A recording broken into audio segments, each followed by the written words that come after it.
Sir break से पहले बात हो रही थी हुकूमत क्या प्लान कर रही है, पेट्रोल वाली बात तो हमने कर ली, डिस्टेंस लर्निंग और वर्क फ्रॉम होम की पॉलिसीज़ हैं, आपका पॉइंट रहेगा? जी सर, उसमें देखें हमने ये तो बता दिया, हुकूमत का मौक़िफ़ पेश कर दिया। अब ये तो आवाम के ऊपर है कि वो इसको सही समझें या ना समझें कि उन्होंने 55 रुपये कीमत क्यों बढ़ाई। लेकिन एक चीज़ जिस पे हुकूमत को माफ़ी नहीं मिल सकती वो ये कि वो पेट्रोल पंपों को होर्डिंग करने से नहीं रोक सके। कल के दिन में लोगों को पेट्रोल क्यों कम मिला इसका कोई जवाब नहीं दे रहा। ये हुकूमत अगर ये इतनी बड़ी रियासत अपने पेट्रोल पंप मालकान को ही नहीं कंट्रोल कर सकती तो ये तो फिर बेसिकली हुकूमत ही ना हुई। सो इसके ऊपर तो इनको जितना क्रिटिसाइज़ किया जाए वो कम है। बाकी जो चीज़ें हैं कि देखें, जो आपका पेट्रोल की कीमत बढ़ जाना या कम हो जाना, चले कम हो जाना तो अच्छी बात होती है। पेट्रोल की कीमत बढ़ जाना वो जो होता है ना कि जी आवाम उसके में पिस गई, ज़ाहिर है जो आपका तनख्वाहदार तबका है वो पिस जाता है। उसकी वजह ये है कि उसकी तनख्वाह उस हिसाब से एडजस्ट नहीं होती। बट अदरवाइज़ मतलब एक शख्स वो चाहे प्रोडक्ट बेचता है चाहे वो सर्विसेज बेचता है, फ्यूल एक कॉस्ट है, वो कॉस्ट अपनी सर्विस में या प्रोडक्ट में ऐड कर देता है और उसके बाद बेच देता है तो वो शख्स कवर हो जाता है। बुनियादी बात यह है कि पाकिस्तान का जो इंपोर्ट बिल है वो बहुत ज़्यादा बढ़ जाता है और उसकी एक्सपोर्ट्स उस हिसाब से बढ़ती नहीं है। इनफैक्ट जब पाकिस्तान का इंपोर्ट बिल बढ़ता है बिकॉज ऑफ फ्यूल तो उसकी एक्सपोर्ट कम्पेटिटिवनेस और कम हो जाती है। सो उसकी एक्सपोर्ट्स बढ़ने के बजाय कम हो जाती हैं। सो ये एक बहुत बड़ा मसला है। हमारा जो ट्रेड डेफिसिट है ये ऑलरेडी इतना है। हमने तो ये जंग शुरू होने से पहले हम पेट्रोल के ऊपर लेवी इसी वजह से बढ़ा रहे थे।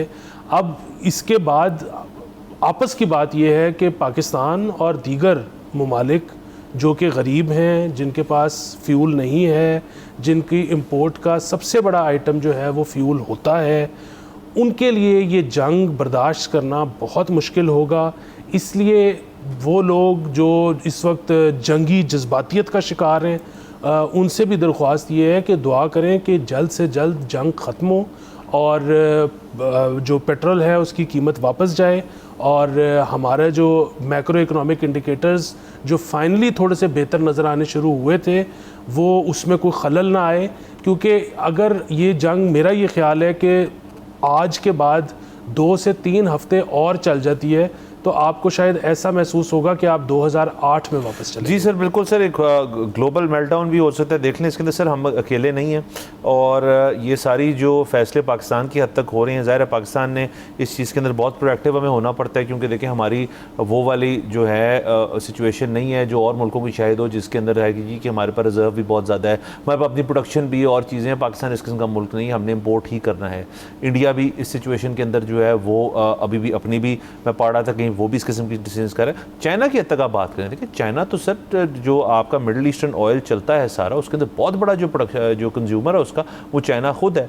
चाइना की अगर इकोनॉमिक स्लो डाउन होगा, चाइना अगर इस चीज़ से मुतासर होगा तो वो भी इस चीज़ के अंदर पड़ेंगे। देखिए ये जंग जो है तो ये एक कन्वेंशनल काइनेटिक जो वॉरफेयर होती है उसी तरह चल रही है कि जी आपने रॉकेट मारा है, हमने इंटरसेप्ट कर लिया, हमने मारा, आपने इंटरसेप्ट कर लिया। अभी तक ज़मीनी हमला जो है उस तरह से वो नहीं हुआ, अभी तो हवाई चल रहा है ना सारे मिसाइल के अंदर। लेकिन ये तो होगी कन्वेंशनल वॉरफेयर।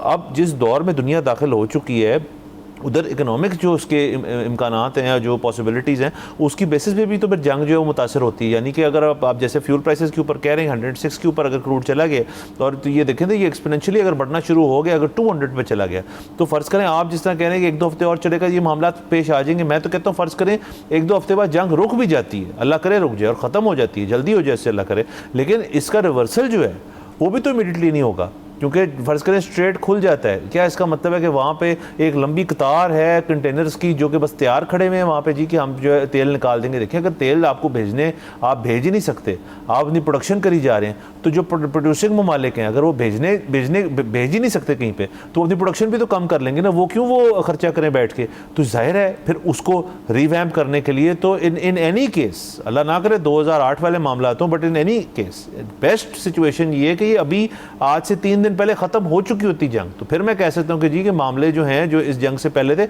वहाँ तक कुछ स्टेबलाइजेशन हो सकती है। अब तो मेरे ख्याल में हम एंटर कर गए उस दौर के अंदर कि अगर ये ख़त्म भी हो जाती है तो it will take at least couple of weeks और अ मंथ के जी मामला अभी ठीक हो रहे हैं, फिर आहिस्ता आहिस्ता मार्केट्स जो है वो अपनी चीज़ें जो है वो स्टेबलाइज करेंगी, तो हम तो उस जोन में मेरे ख्याल में दाखिल हो चुके हैं। यकीनन हो चुके हैं। फिर दूसरा आपने हमारे जो एजुकेशन मिनिस्टर हैं उनकी बात की, जिन्होंने कहा कि जी हमारे तो बच्चों के 8वीं क्लास के पेपर हैं तो वो किस तरह से हम मुअख्खर कर सकते हैं, तो हम तो जो है डिस्टेंट लर्निंग भी नहीं कर सकते।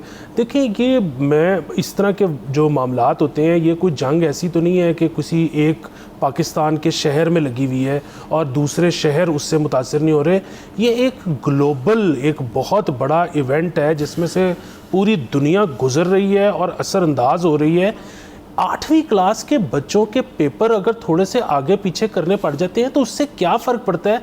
ये हमने क्यों इतना हवा बनाया हुआ है कि बच्चे के साल ज़ाया हो जाएगा तो पता नहीं क्या हो जाएगा। मैं अब इतने बच्चों को जानता हूं जो कि ओ लेवल्स करके, ए लेवल्स करके, मैट्रिक करके 1-1, 2-2 साल गैप ईयर ले लेते हैं।